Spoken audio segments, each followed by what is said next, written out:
Namaskar. A warm welcome to World News and Indian Perspective on All India Radio. This is Renuka and with me is Anita Anand, bringing glimpses of the major developments of the day from across the globe. Over the next half an hour, we shall bring you the latest from the world of politics, economy, sports, entertainment and more. The headlines. Prime Minister Narendra Modi speaks to US Vice President Kamala Harris over telephone. Discuss strengthening of India-US vaccine cooperation. Foreign Secretary Harshvardhan Shringla says India is working with several countries on targeted and temporary waiver under TRIPS at WTO. Government of India finalizes arrangements for 30 crore COVID-19 vaccine doses of Hyderabad-based manufacturer Biological E. Japan pledges additional $800 million to COVAX facility. NASA announces 2 new missions to Venus to examine the planet's atmosphere and geological features. And India's Tokyo Olympics kits unveiled. Prime Minister holds review meeting on preparedness.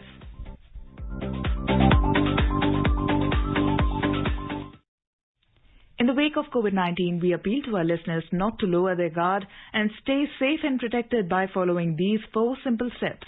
Wear a face mask, maintain 2 gaz ki duri for social distancing, focus on hand and face hygiene, and get vaccinated. For providing COVID-related information and guidance to the people, national helpline numbers 011-239-78046 and 1075 are operational. And now the news in detail. US Vice President Kamala Harris spoke to Prime Minister Narendra Modi and other world leaders on US global allocation plan of COVID vaccines on Thursday. Ms. Harris notified each of the leaders that US will begin sharing the first 25 million doses of COVID vaccines to their respective countries and others as part of US administration's framework for sharing at least 80 million vaccines globally by the end of June. She reiterated that the administration's efforts are focused on achieving broad global coverage, responding to surges and helping as many countries as possible who requested vaccines. All world leaders agreed to continue working together to address COVID. In a tweet, Mr. Modi deeply appreciated the assurance of vaccine supplies to India as part of the US strategy for global vaccine sharing. He also thanked Ms. Harris for all the support and solidarity from the US government, businesses, and Indian diaspora. He added that they discussed ongoing efforts to further strengthen India-US vaccine cooperation and the potential of our partnership to contribute to post-COVID global health and economic recovery. Meanwhile, briefing media virtually on Thursday, External Affairs Ministry spokesperson Arindam Bagchi said government is making all efforts to augment availability of vaccines in India, whether through enhanced production in the country or through supply from abroad. Government of India has been making all efforts to augment availability of vaccines in India, whether through enhanced production in the country or through supply from abroad. We remain engaged with US vaccine manufacturers like Pfizer, Moderna and Johnson & Johnson as part of this effort. We are separately also engaged with the US administration to ensure that necessary components and raw materials for vaccine manufacturing and production in India are readily available and that the supply chains remain open. This issue was taken up most recently during the visit of External Affairs Minister to the United States. It is in our mutual interest to combat the global pandemic by expediting vaccination efforts. As regards the US government announcement of making available vaccines to other countries, we are awaiting further details on this.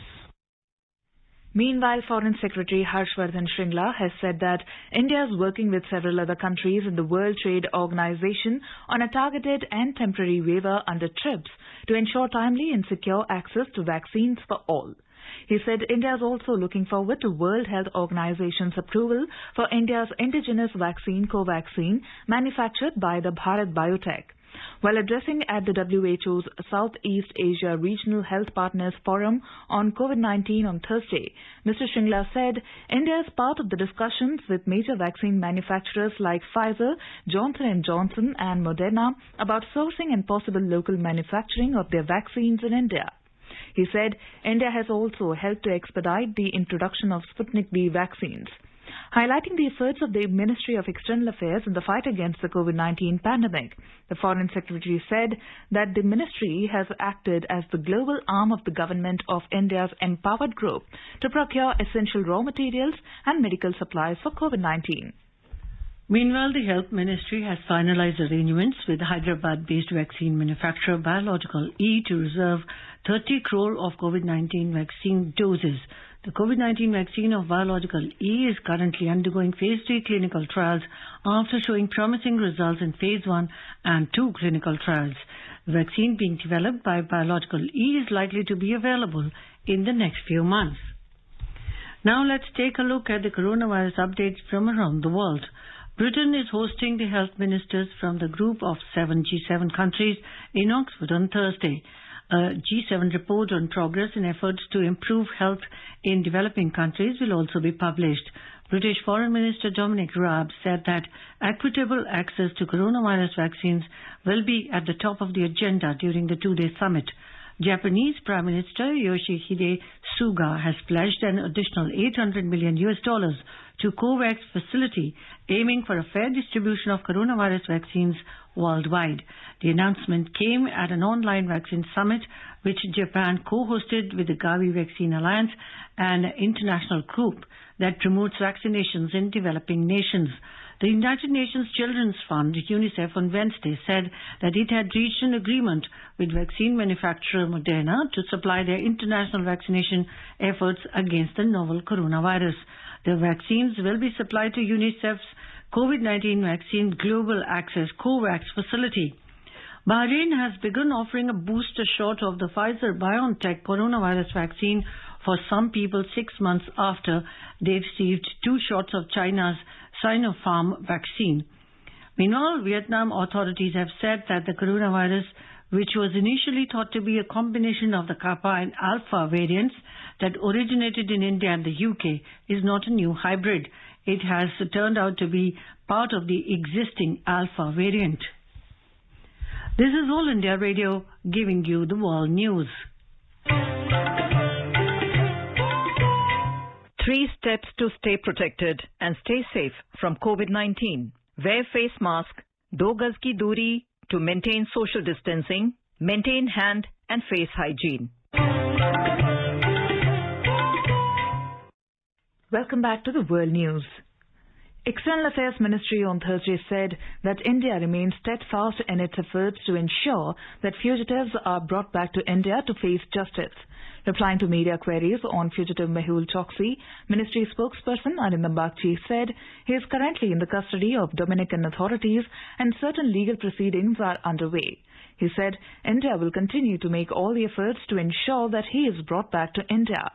Meanwhile, commenting on the de-escalation process with China at the LAC in Ladakh, Mr. Bagchi reiterated India's call for an early disengagement.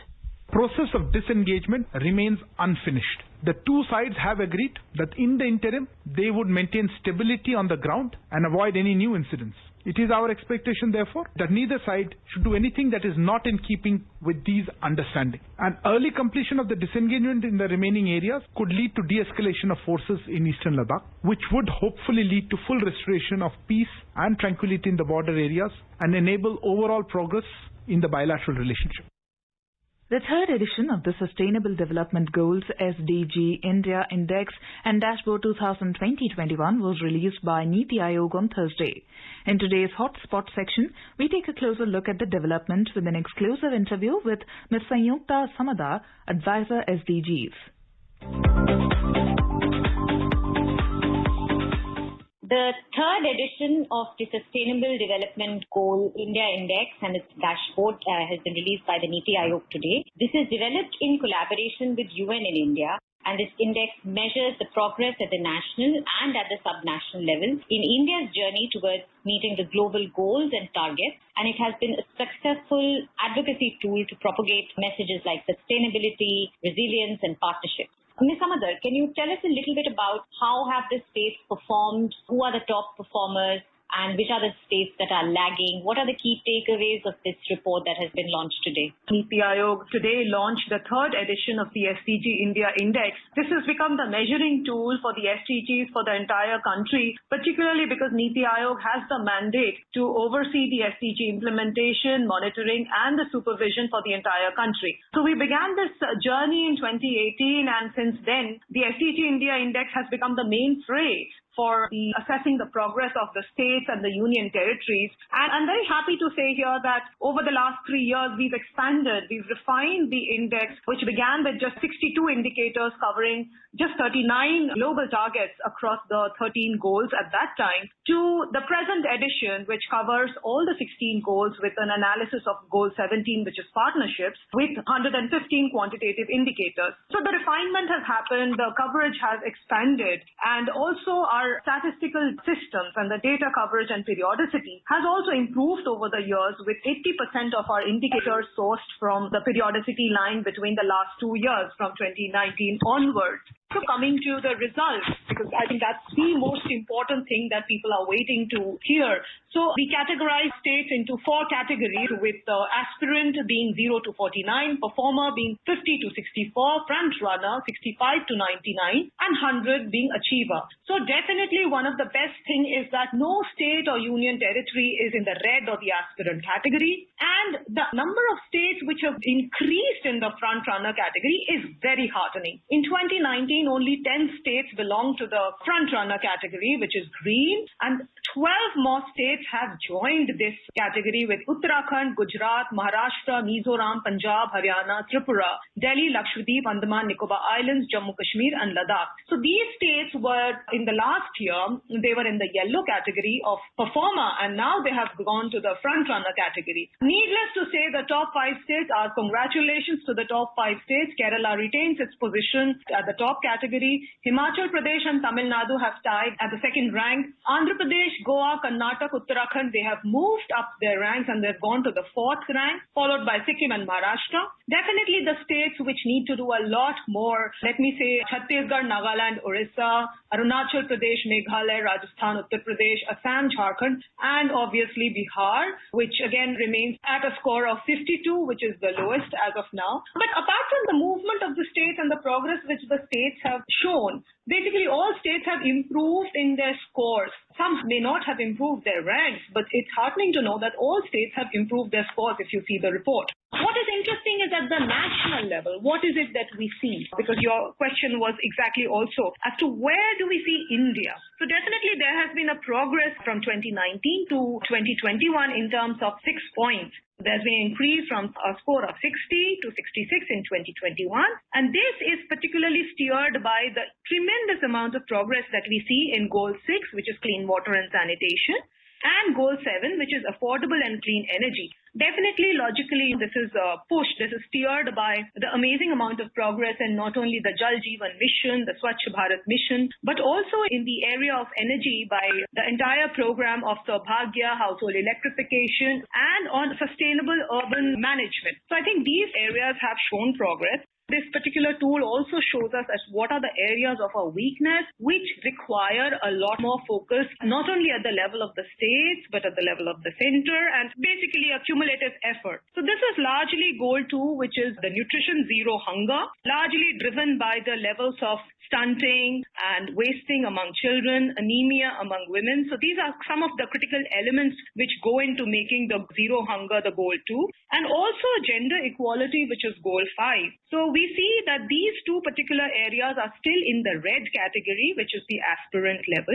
where the scores are less than 49. And these 2 areas, which the entire country knows, that these have to be worked upon, and not only by the government, because these 2 particular areas, they take a whole lot of effort from the entire society, require a whole of society approach and synergies across departments and governments in order to show remarkable progress in the coming year. Definitely, Kerala, Himachal and Tamil Nadu have retained their top positions, and you've also told us about areas where we are still not performing very well. Now, 2 of these things that you mentioned, the nutrition, zero hunger, and the gender equality thing, can you share with us, if you've got a score sheet in front of you, which are the states which are performing particularly at a lower level, and which are the states which are relatively better? And what are the kind of interventions it will take for India to achieve progress on these 2 goals? These are challenges that have been further aggravated by the pandemic, don't you think?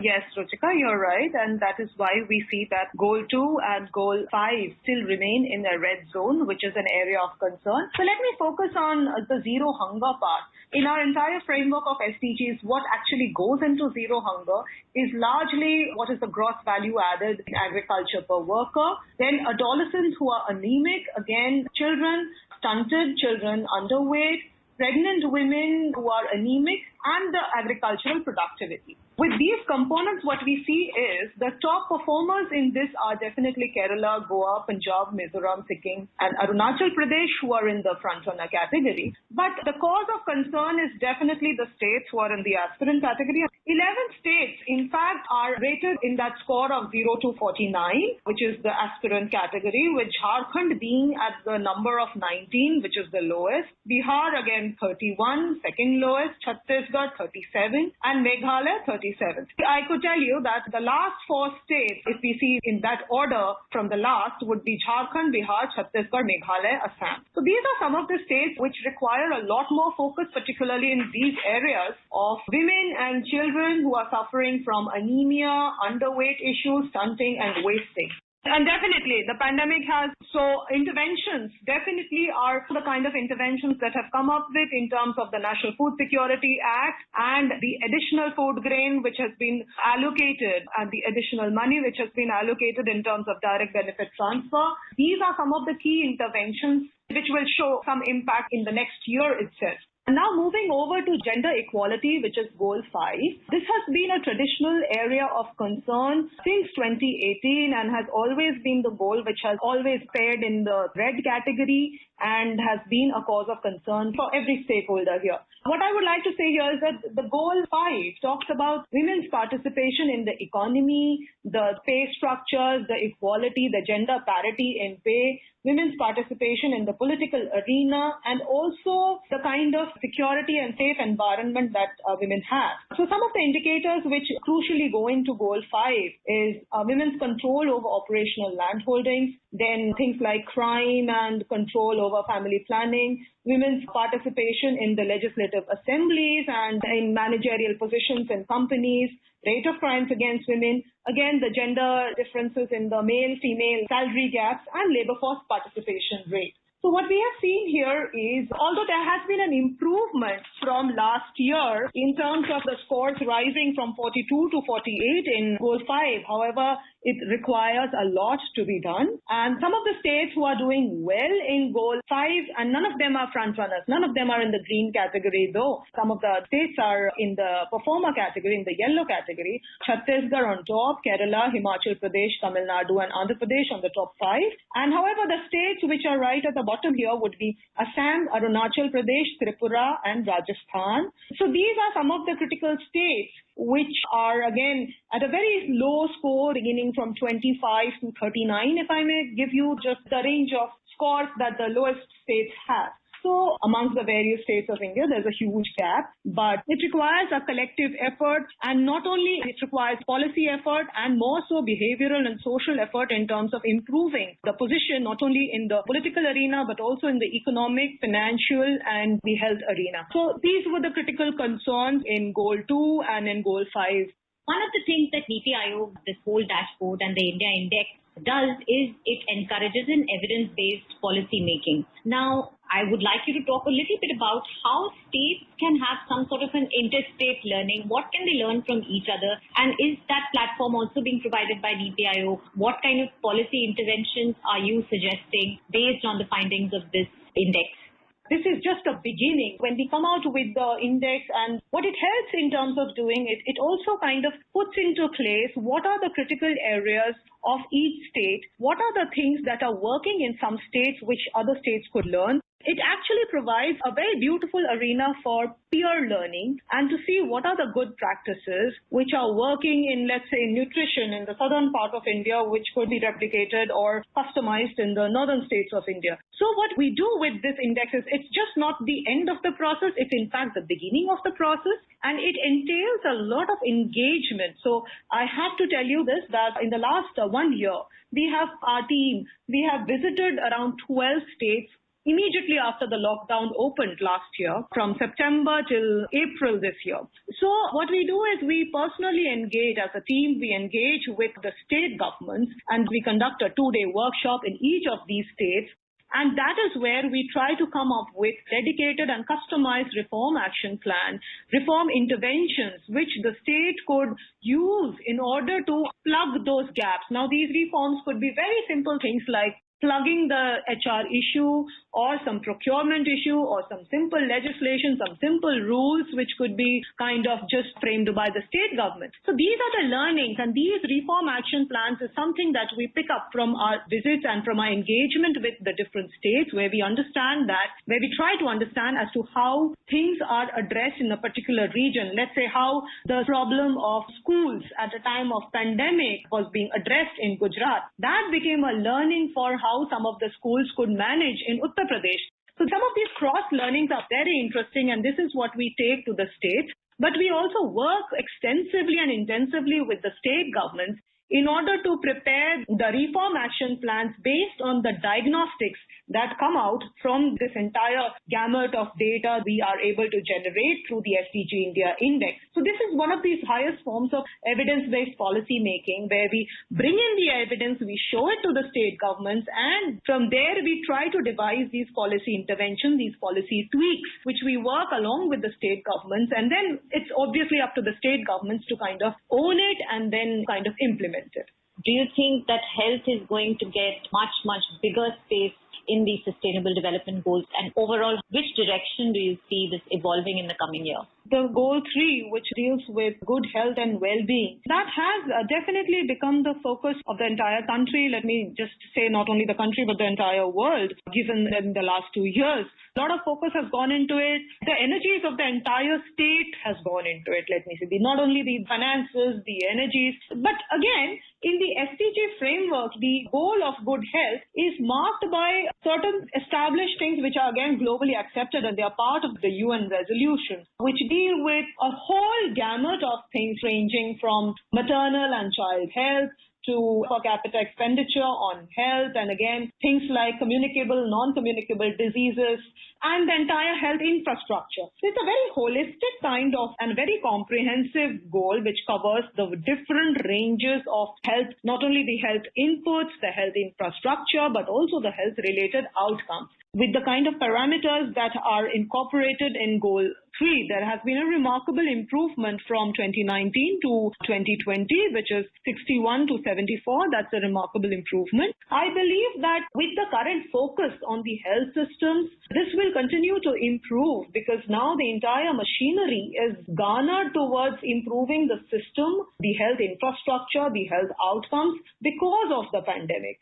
Thank you so much for sharing your thoughts today. Thank you so much, Ruchika. I would really request our audience to not only read the report, which is on our NITI Aayog website, but also to definitely visit our SDG India Index dashboard to have a feel of it. The entire data, it's very transparent. All data, all indicators, everything is in the public domain.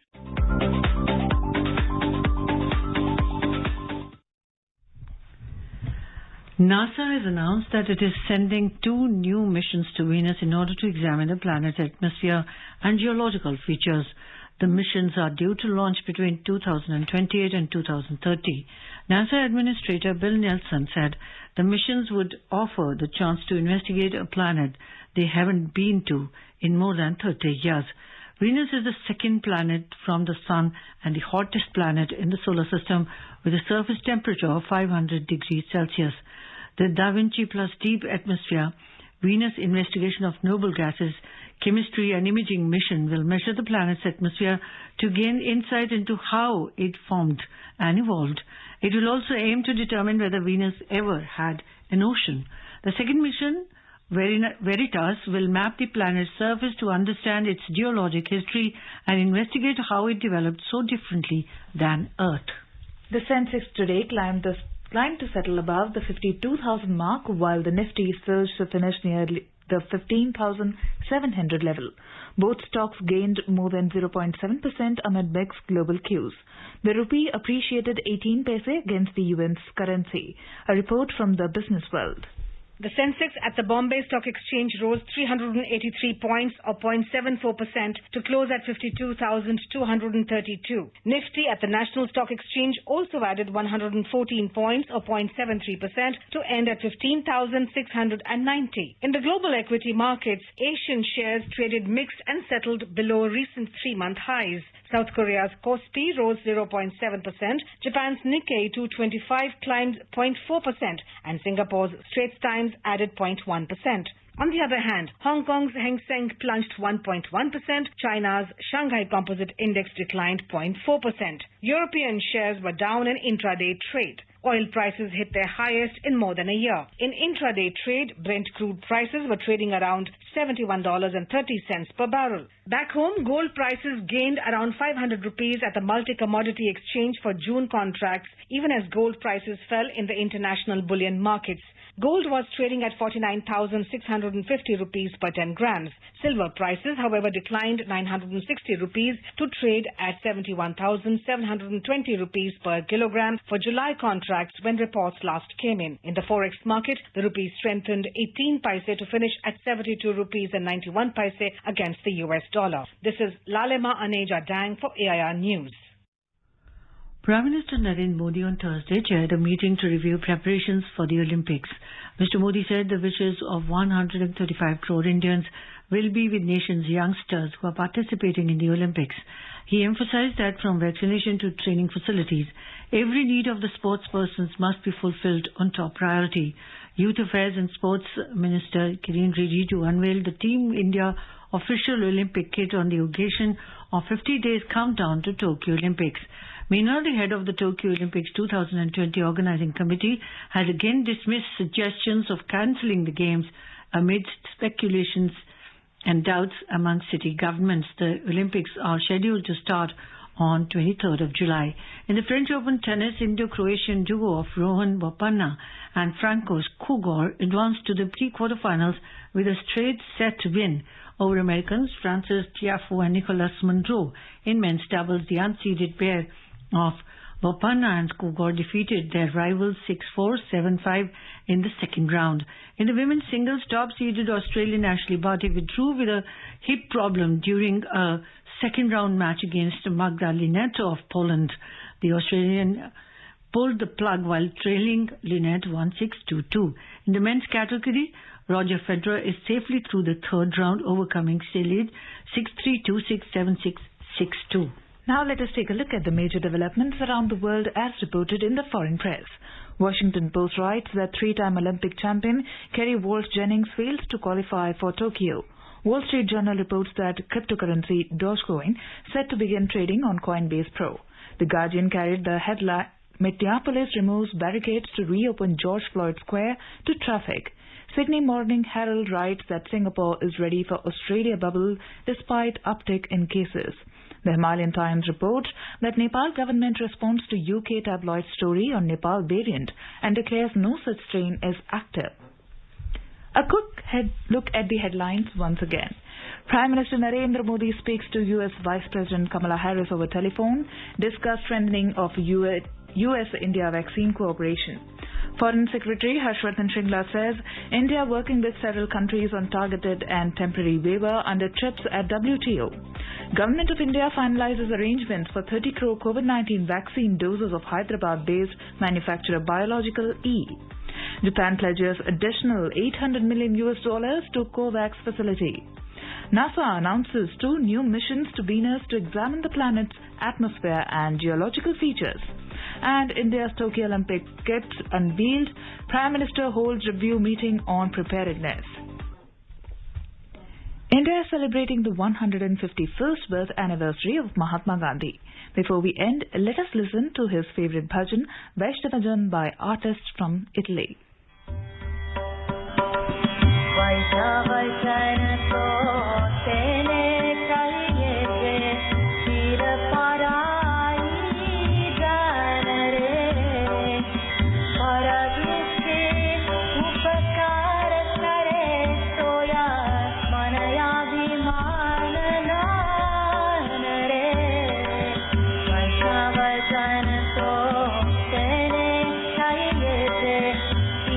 Para